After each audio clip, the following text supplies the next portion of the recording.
तो हरपाल नाम के एक भक्त थे भगवान के, खूब भजन करते थे, खूब साधना करते थे, नाम जप करते थे, कथा सुनते थे, लेकिन वो ब्याह नहीं कर रहे थे। क्यों? उनकी इच्छा थी कि जैसा मैं भजन करता हूं, जैसी मेरी भक्ति है, जैसा मेरा भाव ठाकुर जी के प्रति है, ऐसी कन्या मिले तो मैं ब्याह करूंगा, नहीं तो जीवन भर ऐसे ही रहूंगा।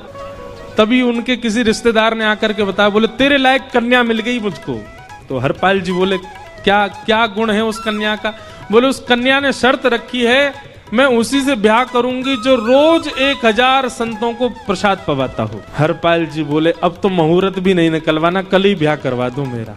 ऐसी कन्या से तो मैं बिना मुहूर्त के ब्याह करूं। मुहूर्त उसके संग देखा जाता है जिसके संग यह संकोच हो या फिर यह दुविधा हो कि पता नहीं जीवन कैसा चलेगा, इससे तो मुझे भरोसा है बढ़िया जाएगा मेरा जीवन, इसी से ब्याह करा दो।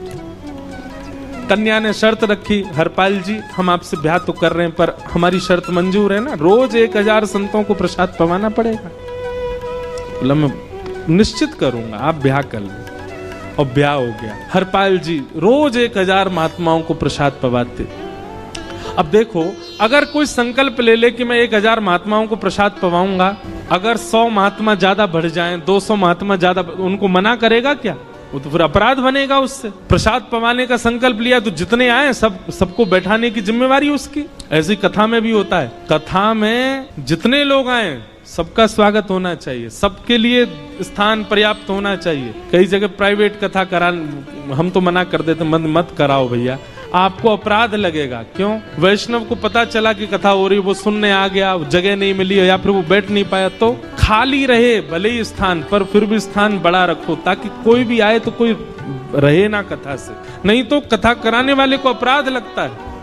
वैष्णव बिना सुने चला गया।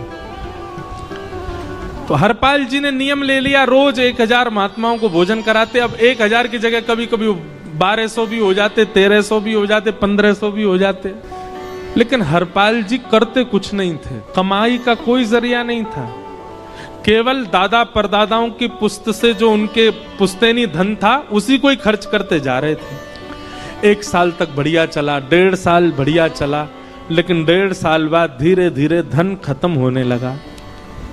जैसे ही धन खत्म होने लगा, हरपाल जी बड़ी चिंता में आ गए, क्या करें।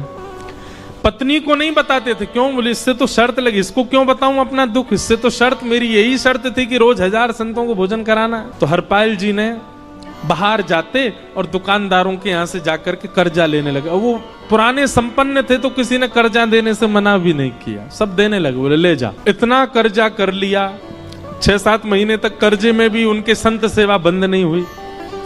6-7 महीने बाद मांगने वालों ने मांगना शुरू किया, बोले हमारा दो, हमारा दो, हमारा दो। किसी का नहीं दे पाए तो पूरे नगर में ये हो गया कि भैया हरपाल जी अब पहले जैसी स्थिति में नहीं है, कर्जा इनको देना बंद करो, ये देते ही नहीं है पैसा लौटा करके। सब बिगड़ने लगा, धन नष्ट हो गया, इज्जत चली गई, लेकिन उनकी संत सेवा नहीं रुकी, रोज संत सेवा करते। एक दिन मन में विचार करने लगे, अब क्या करूं, अब तो मुझे कोई कर्जा भी नहीं देता, गहने भी सारे बिक गए, धन भी सारा खत्म हो गया।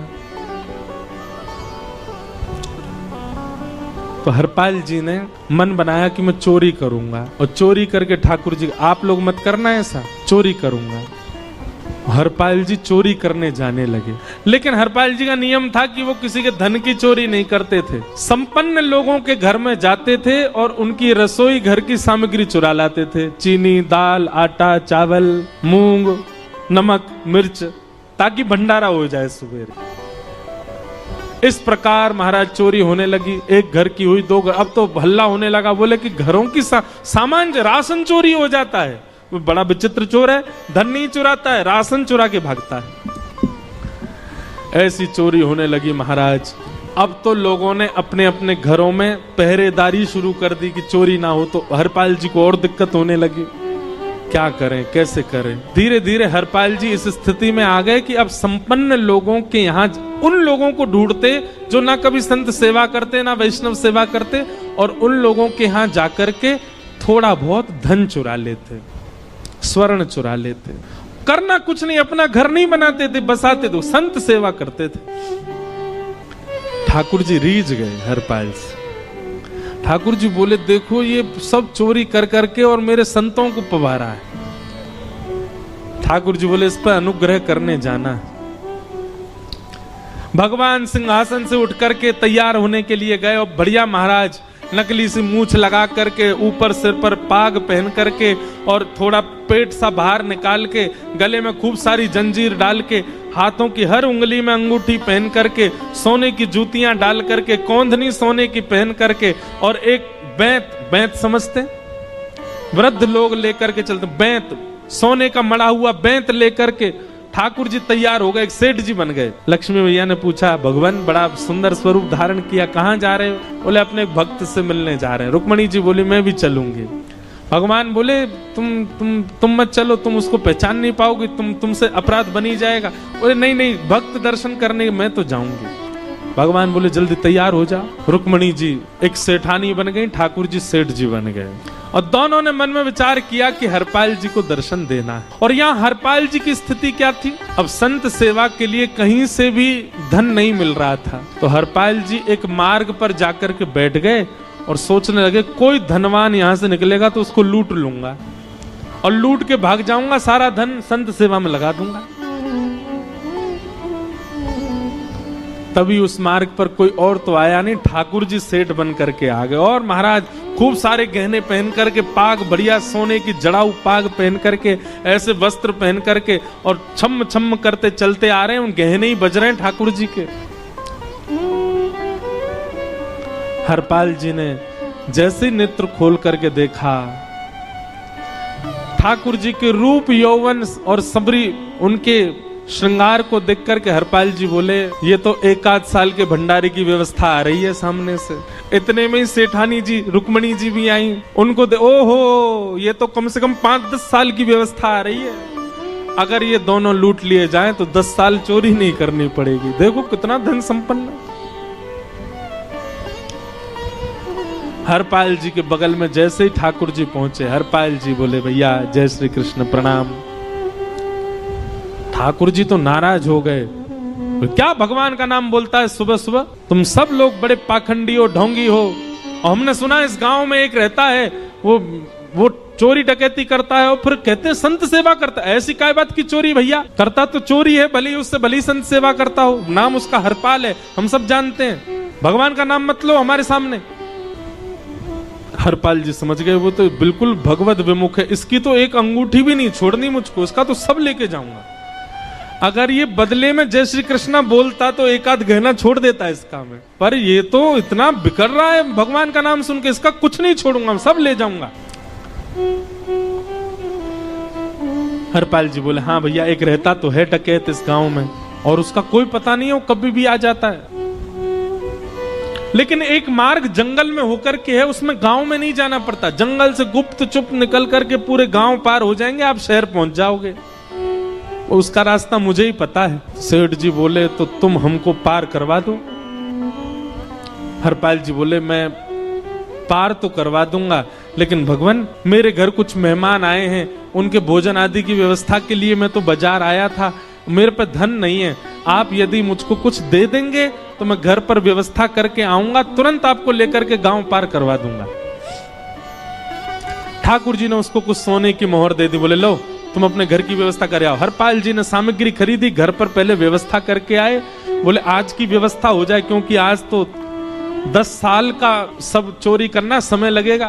पत्नी से कहा भोजन प्रसादी बनाओ, संतों को पवाओ, संत पूछेंगे मैं कहाँ है तो कहना कि आप लोगों की 10 साल की व्यवस्था करने गए आज। हरपाल जी लौट करके आए और सेठ जी से कहा आइए आइए चल दीजिए मेरे साथ और हमारे संगी चलना बिल्कुल। ठाकुर जी रुक्मणी जी चलने लगे। जैसे ही विहंगम जंगल में पहुंचे, भयंकर भयावह जंगल, बीच जंगल में जैसे ही पहुंचे, हरपाल ने पीछे मुड़ करके देखा, दोनों चले आ रहे हैं। तुरंत महाराज वो तो अपने रूप में आ गया, शेर की तरह गर्जना करने लगा, अपनी लाठी धर दी सामने और अपने सिर का स्वाफा निकाल करके सामने बिछा दिया। भगवान जो सेठ जी के रूप में आया, भगवान बोले भैया ये क्या कर रहे हो? बोले मैं ही हरपाल हूं। सारी सामग्री निकालो, डाल दो यहाँ पे, एक चीज भी मत छोड़ना, नहीं तो तुम जानते नहीं हो तुम्हारा क्या करूंगा। ठाकुर जी तो थर थर कांपने लगे।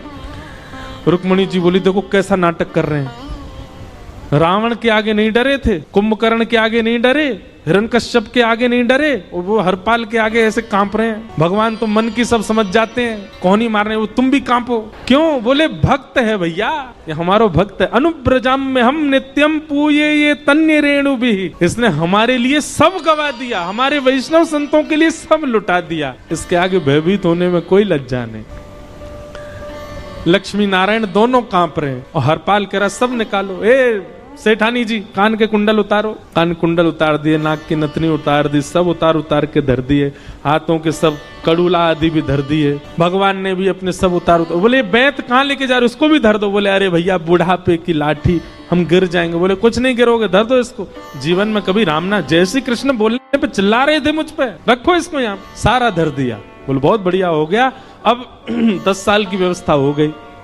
इतने में भगवान की कनिष्ठ उंगली में एक अंगूठी थी। हरपाल बोला ये कहाँ बचा के ले जा रहे हो, उसको दो। बोले अरे भैया ये तो बहुत बचपन की हमारी अंगूठी है और ये आज तक हमारी निकली नहीं है और ये निकल ही नहीं पाएगी, इसको बाहर हम निकाल ही नहीं सकते, इसको तो रहने दो हमारे पास।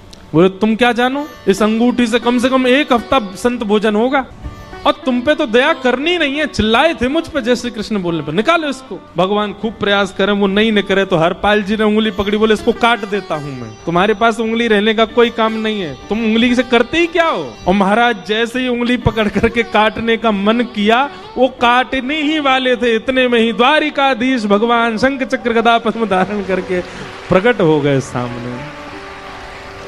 रुक्मणी जी महालक्ष्मी के रूप में प्रकट हो गई और दोनों ने अपने अंक में हरपाल को भर लिया। हरपाल जी समझ नहीं पा रहे ये क्या हुआ, दूर हटे। बोले नाथ हम साक्षात द्वारिकाधीश, ये साक्षात रुक्मणी तुम्हारी भक्ति से प्रसन्न होकर तुमको दर्शन देने आए।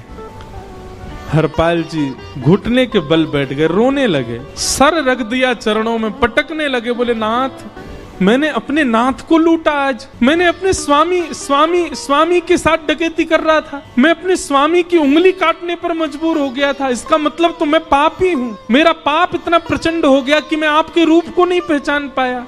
भगवान ने हृदय से लगा, नहीं हरपाल तुमने कभी अपने लिए प्रयोग थोड़ी किया, तुम्हारी पत्नी भूखे सो जाते हो लेकिन संतों को भूखा नहीं जाने देते। ठीक है उसके लिए भले ही तुमने वह गलत मार्ग अपनाया जो नहीं अपनाना चाहिए था, परंतु उसमें उद्देश्य कोई और तो नहीं था, मेरे जनों की सेवा ही तो थी, मेरे वैष्णवों की सेवा। और देखो हरपाल एक मेरी बात सुनो, आज तुम्हारे मन में ग्लानि होती है कि तुमने दूसरों का धन हड़प करके और उससे संत भोजन कराया। वास्तव में इसका विधान शास्त्रों में यह बताया गया, जिसके धन से भोजन बना और संतों ने पाया, परोसा भले ही किसी ने भी हो, कार्यक्रम भले ही किसी ने भी कराया हो, पर धन जिसका